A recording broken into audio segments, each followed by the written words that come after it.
श्री कृष्णा पूजा भक्ति चैनल में आप लोगों का स्वागत है। आज मैं आप लोगों को हरतालिका तीज के बारे में कुछ विधि विधान से बताऊंगी, जो इस प्रकार है। हरतालिका तीज के समय हमें पूजा के समय एक चौकी चाहिए। उस चौकी के ऊपर हमें लाल कपड़ा बिछाना चाहिए और शिव परिवार की मूर्ति को स्थापित करना चाहिए। हमने भगवान शिव और परिवार की फ़ोटो को विराजमान करने के बाद कलश की स्थापना करनी चाहिए। भगवान की फ़ोटो के राइट हैंड की तरफ कलश की स्थापना करनी चाहिए। लेफ़्ट साइड में चावल रखेंगे। पहले कलश के नीचे चावल रखेंगे, फिर उसके ऊपर कलश रखेंगे।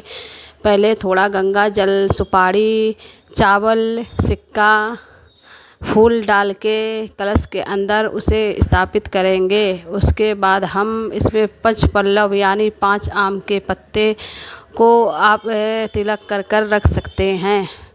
इसके बाद प्लेट में थोड़े चावल भर के इसके ऊपर रख देंगे। इस तरह से कलश हम तैयार करेंगे।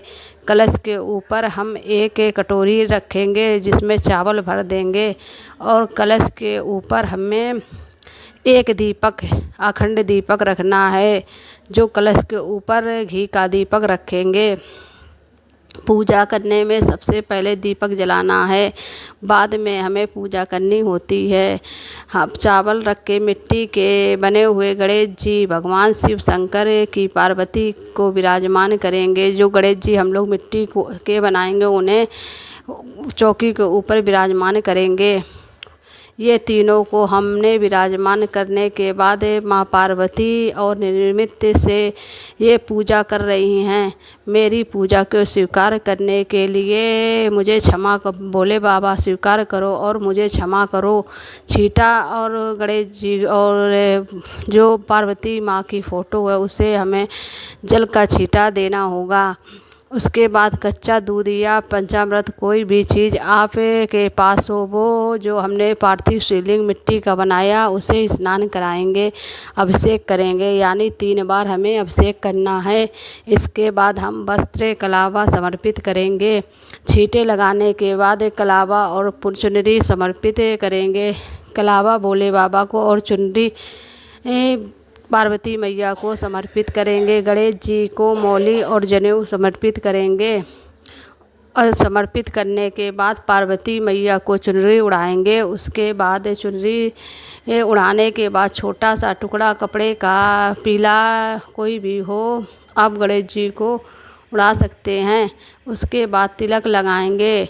भगवान शिव शंकर को तिलक लगाएंगे। भगवान शिव शंकर को सिर्फ चंदन से ही तिलक लगाया जाता है। बाकी इन सबको चंदन का तिलक लगा सकते हैं और माता गौरी माँ को हम सिंदूर का तिलक लगाएंगे। भगवान शिव को भांग, धतूरा और बेलपत्र समर्पित करेंगे। बेलपत्र आप ज़रूर चढ़ाइए। अगर ज़्यादा बेलपत्र है तो एक बेलपत्र, नहीं है तो एक बेलपत्र ही आप चढ़ा सकते हैं। मैंने धतूरा चढ़ाया था। हरतालिका तीज व्रत की पूजा सुहाग के लिए की जाती है, जो इस दिन आप माता पार्वती को सुहाग की सामग्री ज़रूर चढ़ाइए। सुहाग का सामान ज़रूर चढ़ाइए, लेकिन सुहाग का सामान माता पार्वती को ज़रूर चढ़ाइए। इसके साथ ही हमें फल भी चढ़ाने होते हैं, भीगे हुए चने भी चढ़ाने होते हैं। बाद में व्रत का पारण करते हैं। जो भीगे हुए चने आप चढ़ाएंगे उनसे भोले बाबा को चढ़ाएंगे। आप मिठाई घर पर बना सकते हैं या बाहर से मंगा सकते हैं। मिठाई का भोग ज़रूर लगाएं। ओंकार ब्रह्मा विष्णु और शिव ओंकार, इस तरह शंकर जी की आरती करने के बाद मनोकामना पूर्ण करने के लिए अपने अखंड सुहाग के लिए माता पार्वती की प्रार्थना करें, हमें पूर्ण करनी चाहिए। पूजा करने के बाद चुनरी ओढ़ी रखी है, वो चुनरी आप ले सकते हैं प्रसाद के रूप में, या उसी में आप विसर्जन कर सकते हैं। इस तरह आप सुहाग लीजिए। फिर हम अपने सीधे तरफ थोड़ा सा जोड़ देंगे। इस तरह हमारी पूजा पूर्ण हो जाएगी।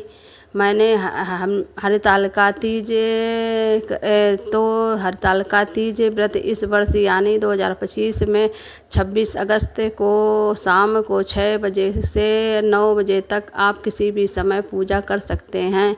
पूजा के बाद जो जल का लोटा हो वह हम चंद्रमा को चढ़ा सकते हैं, प्रसाद को उठा सकते हैं। भोग प्रसाद हम तभी उठा लेंगे, लेकिन जो चौकी है, चौकी हमें अगले दिन उठानी है और चौकी का प्रसाद हम सभी को बांट देंगे। इस व्रत का पारण और हम हरतालिका तीज व्रत की चौकी उठाएंगे। चौकी हमें कैसी उठानी चाहिए, सामग्री को इकट्ठा कर लेना चाहिए और वो पहले सामग्री जो पूजा श्रृंगार रखा वो उठाना चाहिए।